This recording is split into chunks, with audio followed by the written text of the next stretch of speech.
Ito naman ang gagamitin namin guys. Mukhang batchi. Bilay guys. Peace on, peace on. Ah! Kasi nag-video ako guys, hindi pumasok. Hindi na nakuha. Yan, Sibas. 40 centimeters. Area 10. Banak. Uy! Hindi nakuha.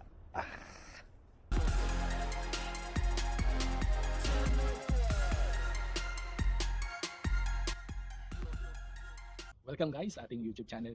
Ngayong gabi ang ating fishing adventure naman ay dito sa Bachinoki season kung saan lumalabas yung mga hipanay-panay at ito yung target ng mga siba. So kahapon doon ako sa bandang ibaba ng pwesto at yun nga nakakaali pero puro mga banak yung nagkakainan doon. Ngayon nagdalawang isip naman ako kung dito ba kasi last time nakakuha tayo ng isang sibas dito tapos within 10 minutes nawala na yung sibas point yung kainan ng sibas sa Bachinoki. So nagkaalangan ako kung dito ba. Yun nga lang sa kaliwa ay may nakapwesto na actually madami doon. So may dalawang anglers na naghihintay, may isang bait and wait. So sabi ko dito naman.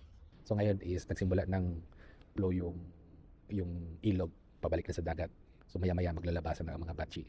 So pag dilim nito, ito na yung hinihintay natin. Nung sumapit yung dilim, nag-aalala ko no kasi nandyan na yung batchi, naglilitaw na yung batchi pero wala pa rin pumakagat.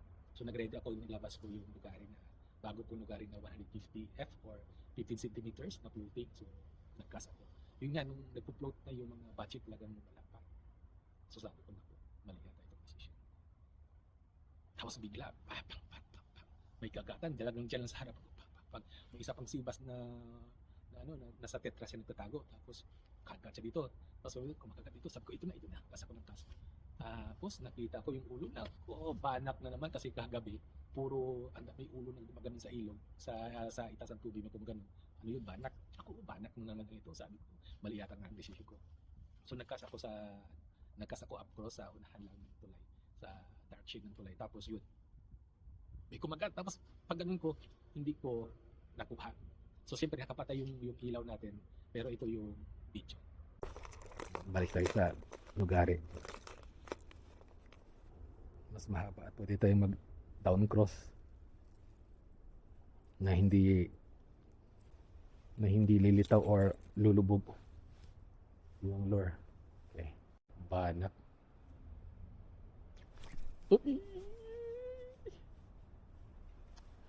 Hindi nakuha.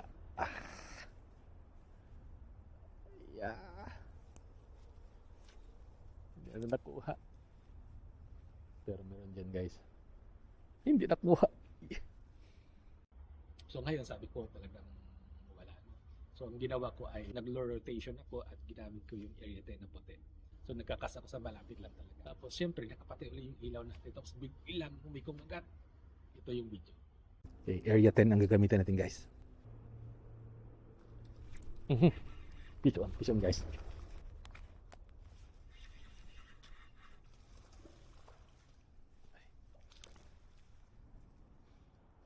Nako, banak. Oh, sibas. Sibas.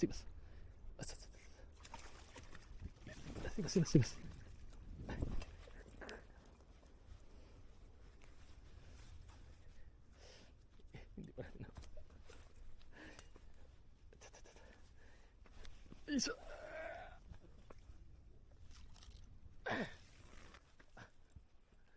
Sibas. Sibas.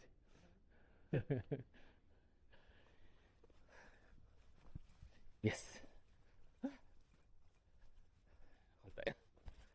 Yes.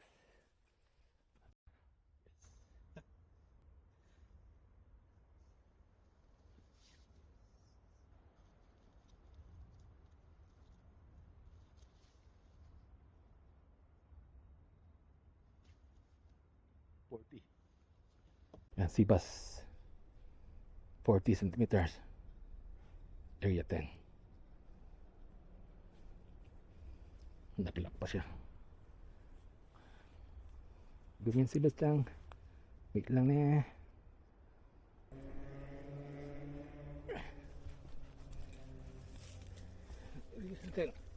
Okay. Genki. Bye bye. Thank you. Yan. yun, no, no. So hila ko siya, hila ko siya. Dinala ko sa sa lag, yung hindi ko na nga na-shot masyado sa landing net. So 40 centimeters yung sibas na nakuha natin. Ngayon naman ay bumalik ako doon. Sabi ko, nag-try ulit ako ng mag-area doon. Tapos yun lang, tahimik yung ilog, tumahimik ulit yung ilog. So sabi ko, naku, tapos na yata yung batchy na GIO, yung feeding time nila. Tinatawag yung striking zone, GIO striking zone. So ngayon, ang ginawa ko, nag-cast ako ng noted. So isang siya para siyang batchy na software. So nag-cast ako, tapos nag-cast ako. Cast ulit. May kumagat guys, may kumagat. Yung sa software ko, may kumagat. Tapos ko ganun. Ngayon, hinahanap ko yung ilaw ko. So either ba pipindutin ko yung ilaw sa camera. So ano yun, 5 seconds. Pinipindot ko, hindi lang umiilaw. So hinanap ko yung ilaw ko, yung lamp ko, yung headlamp ko. Habang hinahanap ko, na-unhook yung sibas. Ito yung video. Ito naman ang gagamitin namin guys. Mukhang batchy. Magpapatay lang tayo ng ilaw. Nandito yung mga batchy. Oh. Ang dami pala nila. Malayo.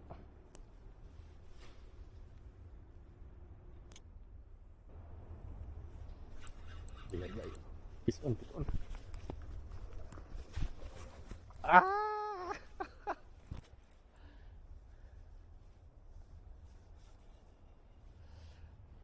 Yeah, kasi nag-video ako guys, hindi pumasok, hindi na nakuha. Kasi pinipindot ko yung ilaw. Hindi natin nakuha. Yeah. Then nagtuloy-tuloy pa ako ng pagkakaso. Ngayon, natigil na talaga yung oil. Kaya yung kainan ng sibas. So ang resulta natin ay meron tayong dalawa na unhook at saka isang 40 centimeters na sibas. Ito yung kuha. Kung nagustuhan mo ang ating video ngayon, idol, please subscribe sa ating channel. Kung gusto mong i-shout out kita sa aking susunod na mga video, please comment dito sa ating video. Hanggang sa muli, ito si Erwin sa Fishing. Fish on.